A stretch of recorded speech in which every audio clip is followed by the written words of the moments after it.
ओ मैं गबरू शेर पंजाब दा,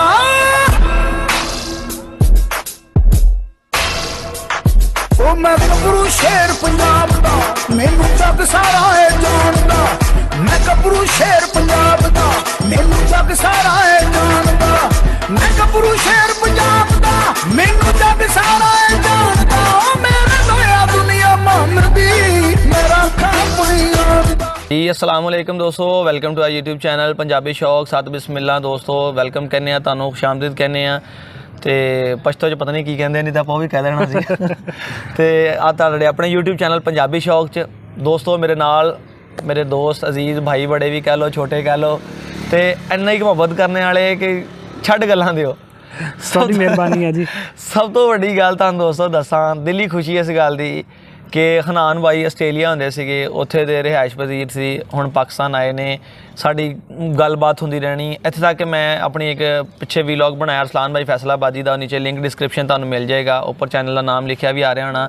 घरों जदों निकलिया इन्हां दे कोल आया वां, साडा राबता होंदियां नूं कम से कम कोई साल डेढ़ 2 साल हो गए। हनान भाई ने स्पैशल आस्ट्रेलिया तो मैनू मोबाइल ते कॉल करनी, व्हाट्सएप ते नहीं, 15-15 20 मिनट इन्होंने मैंने मोबाइल ते कॉल करनी, मोबाइल ते कॉल करके इन्होंने मैंने कहना कि अरसलान भाई हाल हवाल पुछना, मुलाकात करनी, शौक दे मुतलक सेहत दे मुतलक सारा इन्होंने पुछना कि जी दसो की सूरत हाल है अरसलान साहब, शौक कैसा जा रहा। तो इस वास्ते शौकीन सीगे आस्ट्रेलिया दे विच भी पाकिस्तान दे विच भी, मगर अपना घर फैमिली दे विच ज़ाहरी गल वापस आएंगे अपने पाकिस्तान दे शौक शुरू करेंगे। एक दोस्तों डिटेल तुहानू गल्लां इस करके दस रहा कि मेरा दिल चाह रहा सीगा तुहानू दसां। और हनान भाई पंजाबी शौक दे उन्हां सबसक्राइबरां दे विचों ने कि जिहड़े चंद एक पहले लोग साडे नाल जुड़े, यानी हनान भाई दसना 17-18 किन्ने सी 17 सीगे या 18वां मैं सी या 17वां। हाँ जी, यानी कि अंडर 20 तो थले सीगे सबसक्राइबर जदों दे हनान भाई साडे नाल जुड़े ने। और अलहमदुलिल्लाह अज तक शौक दे मुतलक डॉग्स दी फील्ड दे विच हनान भाई साडे नाल ने, सानू मुहब्बत दिंदे ने, साडी हर वीडियोज़ देखदे आ, चाहे आस्ट्रेलिया दे विच सी चाहे पाकिस्तान चाहे ने। हनान भाई किते रस्ते च होण कहंदे मैनूं जिथे किते मैं स्टे ते भी रुकां जे मेरा दिल करदा होवे तुहाडा कोई नोटिफिकेशन आ जावे वीडियो दा कि जी पंजाबी शौक दी वीडियो आ गई, नोटिफिकेशन आ जाए सी मैं तो फौरन खोल के वीडियो फौरन। पर इन्हां नूं मैनूं मैं कोई उदन बैठा के गल कर रहे सी कि जी ओह फलानी वीडियो अज सुबह दी सच अज सुबह मेरी एक वीडियो का टाइम लगा होया सीगा। हाँ जी, मैं इन्हों मैं दसदा जी, मैं इन्हों कॉल की, मैं बेसिकली ज़्यादा अवेयर नहीं है इस इंटरनेट तो। मैं इन्हों कॉल की सवेरे 7 बजे, तो इन्होंने मेरी कॉल नहीं रिसीव की ना, कॉल नहीं चुकी इन्होंने मेरी। जिस टाइम थोड़ी देर गुजरी होएगी 38 मिनट पहले मैं गौर किया तो वीडियो अपलोड हुई सी, 2 कमेंट सीगे उस टाइम। मैं फौरन इन्होंने दोबारा कॉल की, उस टाइम इन्होंने अद्धे सुत्ते पे कॉल चुकी, तो मैं इन्होंने क्या वीडियो अपलोड हो गई तो तुसीं मेरी कॉल नहीं चुकी। और बाद अगली कहानी तुसीं फिर मैनूं बाद च दसी सीगी। पहले इन्होंने इतराज़ किया डॉक्टर साहब मर्जी है तुहाडी, 38 मिनट पहले तुहाडी वीडियो अपलोड हुई है, हुण मैं तुहानूं कॉल कर, तुसीं मेरी कॉल नहीं चक रहे। और मैं इन्होंने दस्सिया कि मैं ना प्रीमियर नहीं सी लगाया, इस तरह टाइम लगा के वीडियो अपलोड कर दी सी। इंशाल्लाह नैक्सट टाइम वाली आप प्रीमियर लगाया करेंगे, नीचे फिर लिखा आ जाता होंदा कि प्रीमियर लगा होया वा, कि इहनूं टाइम लगा होया, वीडियो शो हो जाती पहले ही सही। वो इस तरह करके नहीं मैं हुण टाइम प्रीमियर लगाया सीगा कि मोस्टली दोस्त जिहड़े कमेंट करन लग पैंदे कि भाई ये वीडियो क्यों नहीं चली, ये वीडियो नहीं चल रही। सही उन्होंने नहीं पता होंदा कि यानी मैं अज अपलोड की ना, मैं फर्ज करो परसों का टाइम लगाता ना, तो वो वीडियो परसों अपलोड हो जानी है, अपने आप चल जानी, मतलब उधरों मेरी सैटिंग हो जानी, जहाँ उनका टाइम होना ना तुहानूं नोटिफिकेशन आ जाना है। अच्छा जी, इस करके माजरा जनाब। बाकी देखो मैं तुहानूं दस्सां मोबाइल वाइब्रेट ते लगा होंदा मेरा, लोकी मैनूं साउंड नहीं देते। अच्छा जी, मेरा भी हक बनदा है मैं भी सुकून करा। बिल्कुल जी, बिल्कुल इस तरह ही है। हुण ते मैं व्हाट्सएप भी अपनी डाटा भी रात नूं ऑफ करके सौंदा, बिल्कुल इस तरह, क्योंकि मोस्टली अपने दोस्त साडे वर्गे बाहरले मुल्कां 'च बैठे ने, ਉਹ ਸਾਡਾ ਤੁਹਾਡਾ टाइम ਦਾ बड़ा डिफरेंस ਹੁੰਦਾ। ਹਾਂਜੀ, 10:30-11 ਵਜਦੇ ਨੇ, ਉਹਨਾਂ ਦੇ ਸ਼ਾਮ ਹੋਈ ਹੁੰਦੀ ਹੈ, ਉਸ ਟਾਈਮ ਫ੍ਰੀ ਹੁੰਦੇ ਨੇ, ਕਾਲ ਕਰਨਾ ਸ਼ੁਰੂ ਕਰ ਦਿੰਦੇ। ਬਿਲਕੁਲ। ਤੇ ਦੋਸਤੋ ਹੁਣ ਉਹਨੇ ਹਨਾਨ ਬਾਈ ਦੇ ਸ਼ੌਕ ਦੇ ਮੁਤਲਕ ਆਸਟ੍ਰੇਲੀਆ 'ਚ ਵੀ ਸ਼ੌਕ ਕੀਤਾ, ਇੱਥੇ ਵੀ ਸ਼ੌਕ ਕੀਤਾ, ਤੇ ਜਨੂਨ ਦੀ ਹੱਦ ਤੱਕ ਸ਼ੌਕ ਕੀਤਾ। ਜਦੋਂ ਦੇ ਪਾਕਿਸਤਾਨ ਆਏ ਨੇ, ਮੇਰਾ ਖਿਆਲ ਹੈ ਕਿ ਚੰਦ ਦਿਨ ਹੋਏ ਨੇ ਤੇ ਇਹਨਾਂ ਦੇ ਕੋਲ ਪੱਪੀ ਆ ਗਿਆ। हाँ जी, मैं जी ਤੁਸੀਂ ਦੱਸੋ ਆਪਣੀ मैं ਸਟੋਰੀ। ਤੁਹਾਨੂੰ ਦੱਸਦਾ ਜੀ, ਮੈਂ ਬੇਸਿਕਲੀ ਆਸਟ੍ਰੇਲੀਆ ਹੁੰਦਾ ਸੀ ਤਾਂ ਮੈਂ ਉੱਥੇ ਸਿਕਿਉਰਿਟੀ ਆਫੀਸਰ ਸੀ, ਤੇ ਮੈਂ ਉੱਥੇ ਵੀ ਵਰਕ ਲਾਈਨ ਬਰੀਡ ਨੂੰ ਬਹੁਤ ਜ਼ਿਆਦਾ ਪਸੰਦ ਕਰਦਾ ਸੀ। ਕੁੱਤੇ ਹੁੰਦੇ ਸੀ, ਅਸੀਂ ਸੁਧਾਉਂਦੇ ਸੀਗੇ ਇਹਨਾਂ ਨੂੰ, ਆਪਣੇ ਕੰਮ ਲਈ ਇਸਤੇਮਾਲ ਕਰਦੇ ਸੀ। ਤੇ ਇੰਨਾ ਕੁ ਵਫਾਦਾਰ ਜਾਨਵਰ ਹੈ, ਇਹਨੂੰ ਜਿਸ ਮਾਹੌਲ 'ਚ ਵੀ ਰੱਖੋ, ਜਿਸ ਤਰ੍ਹਾਂ ਵੀ ਰੱਖੋ, ਇਹਨੂੰ ਸੁਧਾਓ, ਇਹ ਤੁਹਾਡੇ ਤਰੀਕੇ 'ਤੇ ਚੱਲੇਗਾ, ਤੁਹਾਡਾ ਬਹੁਤ ਖਿਆਲ ਕਰੇਗਾ। ਇਸ ਤੋਂ ਜ਼ਿਆਦਾ ਵਫਾਦਾਰ ਜਾਨਵਰਾਂ ਵਿੱਚ ਮੈਂ ਨਹੀਂ ਅੱਜ ਤੱਕ ਕੁਛ ਵੀ ਦੇਖਿਆ। ਠੀਕ ਹੈ ਜੀ। ਤੇ ਉਸ ਤੋਂ ਬਾਅਦ ਜਿਸ ਟਾਈਮ ਮੈਂ ਪਾਕਿਸਤਾਨ ਆਇਆ, ਪੰਜਾਬੀ ਸ਼ੌਕ ਤਾਂ ਮੈਂ ਸਬਸਕ੍ਰਾਈਬਰ ਪਹਿਲਾਂ ਹੀ ਸੀਗਾ, ਦੇਖਦਾ ਸੀਗਾ ਬਰੀਡ ਵਰਕ ਲਾਈਨ ਕੁੱਤਿਆਂ ਦੀ ਨਸਲਾਂ ਨੂੰ ਦੇਖਦਾ ਸੀਗਾ। ਸ਼ੈਫਰਡ ਮੈਨੂੰ ਪਸੰਦ ਸੀਗਾ ਤੇ ਮੈਂ ਆਪਣੇ ਲਈ ਇੱਕ ਚੂਜ਼ ਕੀਤਾ ਜੀ ਪਿੰਡੀ ਤੋਂ। ਇਹ ਵਰਕ ਲਾਈਨ ਬਰੀਡ ਹੈ ਜਰਮਨ ਸ਼ੈਫਰਡ ਦੀ, ਇਹਦਾ ਨਾਂ ਕੋਕੋ ਹੈ। ਅਜੇ 3 ਮਹੀਨਿਆਂ ਦਾ ਇੱਕ ਸੈਕਿੰਡ ਮੈਂ ਤੁਹਾਨੂੰ ਦਿਖਾਣਾ, ਬਾਕੀ ਨੀਚੇ ਆਪਾਂ ਛੋੜ ਕੇ ਵੀ ਦਿਖਾ ਚਲੋ ਦਾਂਗੇ ਥੱਲੇ ਛੋੜ ਕੇ ਤੁਹਾਨੂੰ ਦਿਖਾਣਾ। ਹਾਂਜੀ। ਇਹ ਕਿਉਂਕਿ ਜ਼ਿਆਦਾਤਰ ਅਟੈਚ ਦੇਖੋ ਤੇ ਉਹ ਸਿੱਧਾ ਵੀ ਨਹੀਂ ਹੋਣਾ ਚਾਹ ਰਿਹਾ ਬੇਸਿਕਲੀ ਨਾ ਜੀ। ਤੇ ਥੋੜਾ ਜਿਹਾ ਮੈਂ ਕਹਾਂਗਾ ਕਿ ਆਪਣਾ ਜਿਹੜਾ ਕੋਕੋ ਦਾ ਰਾਤ ਵਾਲਾ ਵਾਕਿਆ ਗੁਜ਼ਰਿਆ ਨਾ, ਜਿਹੜਾ ਸਾਡਾ ये रात को कहीं मैं और कोको वॉक पे निकले ਤੇ ਸਾਨੂੰ ਕਿਤੇੋਂ ਕੋਈ ਪਿਟਬੁਲ ਸੀਗੇ ਕਿਸੇ ਦੇ, ਉਹ ਸਾਨੂੰ ਪੈ ਗਏ ਤੇ ਇਹ ਵਿਚਾਰਾ ਕਿਉਂਕਿ ਜੇ ਛੋਟਾ ਹੈ ਇਹ ਨਹੀਂ ਲੜ ਸਕਿਆ, ਇਹਨੇ ਕੋਸ਼ਿਸ਼ ਪੂਰੀ ਕੀਤੀ ਲੇਕਿਨ ਇਹ ਛੋਟਾ ਸੀ, ਜ਼ਖਮੀ ਤਾਂ ਖੈਰ ਨਹੀਂ ਹੋਇਆ, ਨਾਲੇ ਬਰੀਡ ਬਚ ਦਾ ਗਿਆ। ਨੋ ਅਡਲਟ ਪਿਟਬੁਲ, ਉਹ ਵੀ ਦੋ ਹਾਂਜੀ ਦੋ ਸ਼ੁਕਰ ਕਰੋ ਨਾ ਤੁਸੀਂ ਬਚ ਗਏ। ਉਹਨਾਂ ਮੈਨੂੰ ਬਚਾਉਣ ਲਈ ਉਹਨਾਂ ਨਾਲ ਫੱਡਾ ਲਿਆ ਤੇ ਆਪ ਵਿੱਚ ਆ ਕੇ ਉਹਨਾਂ ਨੂੰ ਧਰੁੰਦਾ ਕਿਤੇ ਦਾ ਕਿਤੇ ਲੈ ਗਿਆ, ਲੇਕਿਨ ਫਿਰ ਇਹ ਬਚ ਗਿਆ। ਇਹਨੂੰ ਲੱਭਦੇ ਸਾਰੀ ਰਾਤ ਹੋ ਗਈ ਲੇਕਿਨ ਇਹਨੂੰ ਲੱਭ ਕੇ ਮੈਂ ਲੈ ਆਇਆ। ਇਹ ਅੱਲਾ ਦਾ ਸ਼ੁਕਰ ਹੈ, ਬਿਲਕੁਲ ਮਹਿਫੂਜ਼ ਰਿਹਾ, ਇਹਨੂੰ ਕੁਝ ਵੀ ਨਹੀਂ ਹੋਇਆ ਤੇ ਇਹਦੀ ਵਫਾਦਾਰੀ ਦੀ ਇੱਕ ਮਿਸਾਲ ਹੈ। ਇਹ ਵੀ ਦੱਸੋ ਕਿ ਇੰਨੇ ਏਰੀਏ ਦੇ ਵਿੱਚ ਇੰਨਾ ਮਤਲਬ ਇੰਨੀ ਵੱਡੀ ਸੁਸਾਇਟੀ ਦੇ ਵਿੱਚ ਔਰ ਜਿੱਥੇ ਇੰਨੇ ਪਲਾਟਸ ਨੇ, ਜੋ ਲੋਕ ਫੈਸਲਾਬਾਦ ਚ ਰਹਿੰਦੇ ਹੋਣਗੇ ਉਹਨਾਂ ਨੂੰ ਪਤਾ ਹੋਏਗਾ ਵਾਪਡਾ ਸਿਟੀ ਸੁਸਾਇਟੀ ਦਾ ਕਿ ਕਿੱਡੀ ਵੱਡੀ ਸਾਰੀ ਹੈ ਤੇ ਇੱਥੇ ਕੋਈ ਚੀਜ਼ ਗੁੰਮ ਜਾਏ ਤਾਂ ਮਿਲਣੀ ਮੁਸ਼ਕਿਲ ਹੈਗੀ, ਗਵਾਚੀ ਸ਼ੈ ਲੱਭਣਾ ਬਹੁਤ ਔਖਾ ਹੈ। ਵਫਾਦਾਰੀ ਦੀ ਵੀ ਮਿਸਾਲ ਹੈ, ਇਹ ਵੀ ਮਿਸਾਲ ਹੈ ਕਿ ਇਹ ਦੱਸੋ ਨਾ ਥੋੜਾ ਜਿਹਾ ਕਿ ਆਪੇ ਹੀ ਘਰ ਦੇ ਕਰੀਬ ਆ ਗਿਆ। ਇਹ ਦੱਸੋ ਨਾ ਨਾਨ ਭਾਈ ਕਿ ਘਰ ਦੇ ਨਜ਼ਦੀਕ ਨਹੀਂ ਸੀ ਹੈਗੇ, ਤੁਸੀਂ ਕਿੰਨੇ ਕਿਲੋਮੀਟਰ ਘਰ ਤੋਂ ਬਾਹਰ ਲੈ ਕੇ ਗਏ ਸੀ ਨੂੰ? ਘੱਟੋ ਘੱਟ ਵੀ 4 ਕਿਲੋਮੀਟਰ ਦੂਰ ਸੀਗੀ ਜਦ ਇਹ ਇਨਸੀਡੈਂਟ ਸਾਡੇ ਨਾਲ ਹੋਇਆ, ਉਹ ਵੀ ਰਾਤ ਦਾ ਟਾਈਮ। ਹਾਂਜੀ, ਤੇ ਉਹਨਾਂ ਕੁੱਤਿਆਂ ਨੇ ਆ ਕੇ ਸਿੱਧਾ ਮੇਰੇ ਤੇ ਅਟੈਕ ਕੀਤਾ ਤੇ ਮੈਂ ਜਿਵੇਂ ਹੀ ਪਰੇ ਨੂੰ ਹੋਇਆ ਕੋਕੋ ਵਿੱਚ ਆ ਗਿਆ।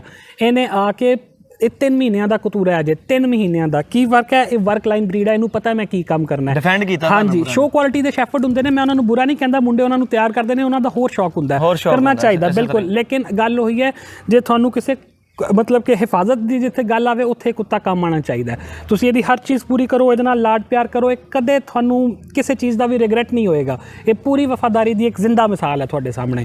ਤੇ ਇਹ ਪਹਿਲੇ ਵੀ ਆਪਣੇ ਲੋਕ ਰੱਖਦੇ ਸੀਗੇ ਡੇਰਿਆਂ ਤੇ, ਲੋਕਾਂ ਨੇ ਮਾਲ ਡੰਗਰ ਰੱਖਿਆ ਹੋਣਾ। ਇੱਥੇ ਤੱਕ ਅਸੀਂ ਹਨਾਨ ਭਾਈ ਵਾਕਿਆ ਸੁਣੇ ਨੇ ਕਿ ਇਹ ਜੰਗਲ ਕੋ ਖੁੱਲ ਜਾਣਾ ਨਾ, ਤੁਸੀਂ ਵੀ ਆਪਣਾ ਬਿਲੋਂਗ ਕਰਦੇ ਹੋ ਪਿੰਡ ਤੋਂ, ਤੁਹਾਡਾ ਮਾਸ਼ਾਅੱਲਾ ਡੇਰਾ ਸ਼ੇਰਾ ਆਪਣਾ ਸਾਰਾ ਇੰਨਾ ਜ਼ਿਮੀਂਦਾਰ ਆ, ਤੇ ਤੁਹਾਨੂੰ ਵੀ ਪਤਾ ਕਿ ਮਾਲ ਡੰਗਰ ਖੁੱਲ ਜਾਣਾ ਜਦੋਂ ਤੇ ਜਾਨਵਰ ਨੇ ਉਹਨੂੰ ਰੱਸਾ ਫੜ ਕੇ ਯਕੀਨ ਕਰੋ ਉਹਨੂੰ ਕਿੱਲੇ ਤੇ ਲੈ ਕੇ ਆਂਦਾ। ਬਿਲਕੁਲ ਇਹ ਵਰਕਿੰਗ ਕੁੱਤਿਆਂ ਦਾ ਕੰਮ ਆ ਜਿਹਨੂੰ ਲੋਕ ਅੱਜ ਕੱਲ ਸਾਡੇ ਸ਼ੋਅ ਲਾਈਨਾਂ 'ਚ ਵੜ ਗਏ ਨੇ। ਤੁਹਾਡੀ ਵਾਲੀ ਗੱਲ, ਹਰ ਬੰਦੇ ਦਾ ਆਪਣਾ ਸ਼ੌਕ ਹੁੰਦਾ, ਸ਼ੌਕ ਆਪਣਾ ਹੁੰਦਾ, ਹਰ ਪੁਆਇੰਟਰ ਦਾ ਸ਼ੌਕ। ਮਗਰ ਜੇ ਤੁਸੀਂ ਹੁਣ ਮੋਸਟਲੀ ਮੈਨੂੰ ਬੰਦੇ ਕਾਲ ਕਰਦੇ ਨੇ ਕਿ ਅਰਸਲਾਨ ਭਾਈ ਤੁਸੀਂ ਇਹ ਕਰੋ, ਆ ਵੇਖੋ ਲੋਕੀ ਤਾਂ ਤੁਹਾਨੂੰ ਵੀਡੀਓ ਵੀ ਨਹੀਂ ਬਣਾਉਣ ਦਿੰਦੇ ਹੈਗੇ। ਹਾਂਜੀ, ਉਹ ਹੁਣ ਮੋਸਟਲੀ ਬੰਦੇ ਕਾਲ ਕਰਦੇ ਨੇ ਕਿ ਜੀ ਅਰਸਲਾਨ ਭਾਈ ਇਹ ਰਖਵਾਲੀ ਵਾਸਤੇ ਕੁੱਤਾ ਲੈਣਾ ਜੀ। ਮੈਂ ਕਿਹਾ ਜੀ ਕਿਹੜਾ ਲੈਣਾ? ਜਰਮਨ ਸ਼ੈਫਰਡ ਲੈਣਾ। ਜਰਮਨ ਸ਼ੈਫਰਡ ਲਓ, ਵਰਕਿੰਗ ਲਾਈਨ ਵਾਲੇ ਪਾਸੇ ਆਓ, ਜੇ ਤੁਹਾਡਾ ਕੋਈ ਫਾਇਦਾ ਹੋਵੇ ਕੁੱਤੇ ਦਾ। ਜੇ ਜਸਟ ਅਸੀਂ ਇਸ ਕਰਕੇ ਰੱਖਣਾ ਵਾ ਕਿ ਜੀ ਉਹ ਫਲਾਣੇ ਘਰ 'ਚ ਫਲਾਣੇ ਡੇਰੇ ਤੇ ਜਾਂ ਫਲਾਣੇ ਕੋਠੀ ਦੇ ਵਿੱਚ ਜਰਮਨ ਸ਼ੈਫਰਡ। ਅੱਛਾ, ਮੈਂ ਇੱਕ ਹੋਰ ਚੀਜ਼ ਤੁਹਾਨੂੰ, ਮੈਂ ਸੌਰੀ ਤੁਹਾਨੂੰ ਇੰਟਰਪਟ ਕਰ ਰਿਹਾ, ਇੱਕ ਹੋਰ ਚੀਜ਼ ਤੁਹਾਨੂੰ ਦੱਸਾਂ। ਜਿਹੜੀ ਵਰਕ ਲਾਈਨ ਬਰੀਡ ਹੈ ਜਾਂ ਜਿਹੜੀ ਸ਼ੋ ਕੁਆਲਿਟੀ ਬਰੀਡ ਹੈ ਨਾ, ਡਿਫਰੈਂਸ ਉਹਨਾਂ ਵਿੱਚ ਕੋਈ ਇੱਦਾਂ ਜ਼ਿਆਦਾ ਨਹੀਂ ਹੈ। ਬੈਂਟ ਇਹਦੇ ਵੀ ਹੋਣਾ, ਬੈਂਟ ਉਹਨਾਂ ਦੇ ਵੀ ਹੋਣਾ ਹੈ, ਕੰਨ ਇਹਦੇ ਵੀ ਖੜੇ ਹੋਣੇ ਆ, ਕੰਨ ਉਹਨਾਂ ਦੇ ਵੀ ਖੜੇ ਹੋਣੇ ਆ। ਥੋੜਾ ਬਹੁਤ ਕਲਰਸ ਦਾ ਡਿਫਰੈਂਸ ਨਿਕਲ ਆਏਗਾ, ਅਨਾਟਮੀ ਦਾ, ਟੌਪ ਲਾਈਨ ਦਾ, ਥੋੜਾ ਬਹੁਤ ਇਸ ਤਰ੍ਹਾਂ ਦਾ। ਹੁਣ ਤੁਸੀਂ ਇਹਦਾ ਵੀ ਪਾ ਸਾਈਜ਼ ਜਿਹੜਾ ਹੈ ਜੇ ਤੁਹਾਨੂੰ ਵੀਡੀਓ ਕਰੀਬ ਕਰਕੇ ਦਿਖਾ ਸਕੇ, ਆਹ ਵੇਖੋ ਇਹਦਾ ਪੈਰ ਕਿੰਨਾ, ਇਹ ਆਪਾਂ ਚੈੱਕ ਕਰਵਾ ਦਾਂਗੇ। ਤੁਸੀਂ ਇਹ ਤੁਹਾਨੂੰ ਤੁਸੀਂ ਬਲਕਿ ਇਹਦੀਆਂ ਕੁਝ ਤਸਵੀਰਾਂ ਮੈਂ ਤੁਹਾਨੂੰ ਦਊਂਗਾ, ਤੁਸੀਂ ਉਹ ਤਸਵੀਰਾਂ ਵੀ ਦੇਖਿਓ। ਖੂਬਸੂਰਤੀ ਵਿੱਚ ਕਿਸੇ ਵੀ ਜਾਨਵਰ ਦੀ ਕੋਈ ਫਰਕ ਨਹੀਂ ਹੁੰਦਾ ਤੇ ਲੇਕਿਨ ਇਹ ਹੈ ਕਿ ਉਹ ਸੁਧਾਇਆ ਹੋਇਆ ਕਿਸ ਚੀਜ਼ ਤੇ ਹੈ, ਤੁਹਾਡੀ ਟ੍ਰੇਨਿੰਗ ਕਿਸ ਚੀਜ਼ ਤੇ ਹੈ। ਬੇਸਿਕਲੀ ਤੁਹਾਡੀ ਟ੍ਰੇਨਿੰਗ ਡਿਪੈਂਡ ਕਰਦੀ ਹੈ। ਤੁਸੀਂ ਸ਼ੋ ਕੁਆਲਿਟੀ ਨੂੰ ਵੀ ਟ੍ਰੇਨ ਕਰੋ ਕਿ ਤੁਹਾਡੀ ਹਿਫਾਜ਼ਤ ਲਈ ਹੋਵੇ ਤਾਂ ਉਹ ਤੁਹਾਡੀ ਹਿਫਾਜ਼ਤ ਲਈ ਹੋਏਗਾ। ਤੁਸੀਂ ਨਹੀਂ ਕਰੋਗੇ ਤਾਂ ਉਸੇ ਤਰ੍ਹਾਂ ਜਿਵੇਂ ਅੱਜ ਕੱਲ ਦੇ ਮੰਮੀ ਡੈਡੀ ਬੱਚੇ ਹੁੰਦੇ ਨੇ, ਉਹ ਉਹੀ ਮੰਮੀ ਡੈਡੀ ਕੁੱਤੇ ਨੇ, ਮੰਮੀ ਡੈਡੀ ਕੁੱਤੇ ਨੇ। ਜਿਸ ਤਰ੍ਹਾਂ ਹੁਣ ਅਕਸਰ YouTube ਤੇ ਵੀਡੀਓ ਪਈਆਂ ਹੁੰਦੀਆਂ ਨਾ ਕਿ ਡਿਫਰੈਂਸ ਬਿਟਵੀਨ ਜਾਂ difference in trained and untrained dogs, ਇਹ ਉਹ ਇਦਾਂ ਦੀ ਮਤਲਬ ਲਿਖਿਆ ਹੁੰਦਾ ਲੋਕਾਂ ਨੇ। ਉਹ ਗੋਰੇ ਦਿਖਾਉਂਦੇ ਵੀ ਨੇ ਪ੍ਰੋਪਰ, ਮਤਲਬ ਕਿ ਉਹ ਤੁਹਾਡਾ ਬੱਚਾ ਬੈਠਾ ਵਾ, ਇੱਕ ਅਨਟ੍ਰੇਨਡ ਕੁੱਤਾ ਵਾ, ਉਹ ਬੰਦੇ ਆਉਂਦੇ ਨੇ ਉਹਨੂੰ ਕਿਡਨੈਪ ਕਰਨ ਲੱਗਦੇ, ਕੁੱਤਾ ਡਰ ਕੇ ਨਾਲ ਬਹਿ ਜਾਂਦਾ ਵਾ। ਤੇ ਇੱਕ ਟ੍ਰੇਨਡ ਕੁੱਤਾ ਹੈਗਾ, ਬੱਚੇ ਨੂੰ ਆ ਕੇ 3-4 ਬੰਦੇ ਹੱਥ ਲਾਉਣ ਲੱਗਦੇ, ਕਦੀ ਇੱਕ ਨੂੰ ਪੈ ਜਾਂਦਾ ਕਿ ਦੂਸਰੇ ਨੂੰ ਪੈ ਜਾਂਦਾ। ਇਹੀ ਫਰਕ ਹੈਗਾ ਸਰ। ਗੋਰਿਆਂ ਨੇ ਤਾਂ ਆਪਣੇ ਕੁੱਤੇ ਜਿਹੜੇ ਨੇ ਉਹ ਟ੍ਰੇਨ ਕਰ ਲਏ ਨੇ ਕੋਵਿਡ ਡਿਟੈਕਸ਼ਨ ਲਈ ਵੀ। ਤੁਸੀਂ ਯਕੀਨ ਕਰੋਗੇ ਨਿਊਜ਼ੀਲੈਂਡ ਦੇ ਪੰਜਾਬੀ ਦੱਸੋ। ਹਾਂਜੀ, ਨਿਊਜ਼ੀਲੈਂਡ ਦੇ ਬਾਰਡਰ ਤੇ ਇਸ ਟਾਈਮ ਸਿਚੁਏਸ਼ਨ ਇਹ ਹੈ ਕਿ ਡੋਬਰਮੈਨ ਕੁੱਤੇ ਜਿਹੜੇ ਨੇ ਉਹਨਾਂ ਨੇ ਟ੍ਰੇਨਿੰਗ ਕਰ ਲਈ ਹੈ ਤੇ ਜਿਹੜਾ ਕਰੋਨਾ ਵਾਇਰਸ ਹੈ ਉਹ ਬੰਦਿਆਂ ਵਿੱਚ ਉਹਨੂੰ ਡਿਟੈਕਟ ਕਰ ਰਹੇ ਨੇ। ਜਿਹੜੀ ਵੀ ਫਲਾਈਟ ਆਉਂਦੀ ਹੈ ਜਾਂ ਜੋ ਵੀ ਹੁੰਦਾ ਉਹਦੇ ਵਿੱਚ ਪਹਿਲੇ ਕੋਵਿਡ-19 ਨੂੰ ਡਿਟੈਕਟ ਕਰਦੇ ਨੇ। ਉਹ ਇਸ ਹੱਦ ਤੱਕ ਚਲੇ ਗਏ। ਹਾਂਜੀ, ਉਹ ਡਿਟੈਕਟ ਕਰਕੇ ਆਪਣੇ ਟ੍ਰੇਨਰ ਨੂੰ, ਹੈਂਡਲਰ ਨੂੰ ਫੌਰਨ ਦੱਸਦਾ। ਉਹ ਕੁੱਤਿਆਂ ਕੋਲ ਕੰਮ ਲੈ ਰਹੇ ਆ। ਹਾਂਜੀ, ਉਹ ਕੁੱਤਿਆਂ ਦੇ ਕੋਲੋਂ ਕੰਮ ਲੈ ਰਹੇ ਆ, ਡਿਊਟੀ ਕਰਾ ਰਹੇ ਆ, ਸਿਕਿਉਰਿਟੀ ਕਰਾ ਰਹੇ ਆ, ਸੋਹਣੇ ਤੇ ਲਾਏ ਨੇ, ਫਾਇਦਾ ਲੈ ਰਹੇ ਆ। ਅਸੀਂ ਕੁੱਤੇ ਸਿਰਫ ਇਸ ਕਰਕੇ ਰੱਖਦੇ ਆ ਕਿ ਲੋ ਜੀ ਉਹਨੂੰ ਆਪਣਾ ਸਾਡੇ ਡੇਰੇ ਤੇ ਸ਼ਾਨ ਹੋਵੇ, ਸਾਡੇ ਬੱਲੇ ਬੱਲੇ ਹੋਵੇ ਇਲਾਕੇ ਦੇ ਵਿੱਚ। ਲੋ ਜੀ ਚੌਧਰੀ ਦੇ ਡੇਰੇ ਤੇ 2 ਡਾਬਰਮੈਨ ਨੇ, ਫਲਾਣੇ ਨੇ ਫਲਾਣੇ ਨੇ ਫਲਾ ਰੱਖਿਆ ਹੈ। ਜਾਂ ਮੋਸਟਲੀ ਜਿਹੜੇ ਬੰਦੇ ਨੇ ਇਸ ਟਾਈਮ ਬਰੀਡ ਕਰਵਾ ਰਹੇ ਨੇ, ਠੀਕ ਹੈ ਕੈਨਲ ਲੋਕਾਂ ਨੇ ਬਣਾਇਆ, ਲੋਕ ਬਰੀਡ ਕਰਵਾ ਰਹੇ ਨੇ, ਲੋਕ ਕਾਰੋਬਾਰ ਕਰ ਰਹੇ, ਅਸੀਂ ਖੁਦ ਕਰ ਰਹੇ ਹਾਂ। ਹਾਂਜੀ ਮਗਰ ਕਾਰੋਬਾਰ ਕਰੋ, ਬਿਜ਼ਨਸ ਕਰੋ, ਤੁਸੀਂ ਸ਼ੌਕ ਜਿਹੜਾ ਹੈਗਾ ਨਾ, ਜਿਹਦੇ ਸ਼ੌਕੀਆ ਰੱਖਦੇ ਹੋ ਤੇ ਤੁਸੀਂ ਇਹਨੂੰ ਟ੍ਰੇਨਿੰਗ ਲਾਜ਼ਮੀ ਦਿਓ। ਹਾਂਜੀ ਹਾਲਾਂਕਿ ਜਿਹੜੇ ਇਹਦਾ ਬੰਦੇ ਮੇਨ ਮਕਸਦ ਪੂਰਾ ਹੋਣਾ ਚਾਹੀਦਾ, ਇਹਨੂੰ ਜਿਹੜੇ ਪਤਾ ਹੋਵੇ ਬੰਦੇ ਮੈਂ ਕੀ ਕਰਨਾ ਹੈ। ਪ੍ਰੋਪਰ ਕੈਨਲ ਕਰ ਰਹੇ ਨਾ, ਹਾਂਜੀ। ਉਹਨਾਂ ਵਾਸਤੇ ਵੀ ਚੀਜ਼ ਜ਼ਰੂਰੀ ਆ ਕਿ ਤੁਸੀਂ ਉਹਨੂੰ ਟ੍ਰੇਨਿੰਗ ਲੈ ਕੇ ਉਹ ਆਪਣੇ ਕੋਲ ਟ੍ਰੇਨ ਡੌਗ ਰੱਖੋ।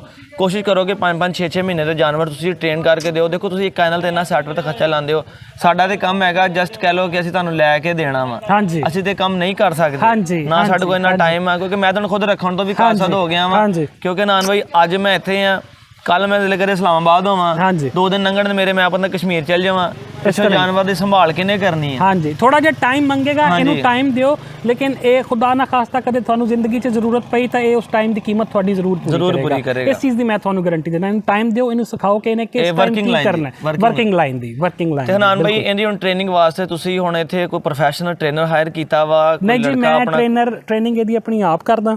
ਇਹ ਇਸ ਟਾਈਮ ਵੀ ਇਹ 3 ਮਹੀਨੇ ਦਾ ਕੁੱਤਾ, ਲੇਕਿਨ ਉਸ ਤੋਂ ਬਾਵਜੂਦ ਇਹ 4 ਕਿਲੋਮੀਟਰ ਦੀ ਵਾਕ ਇੱਕ ਟਾਈਮ ਮੇਰੇ ਨਾਲ ਜਾ ਕੇ ਕਰ ਲੈਂਦਾ।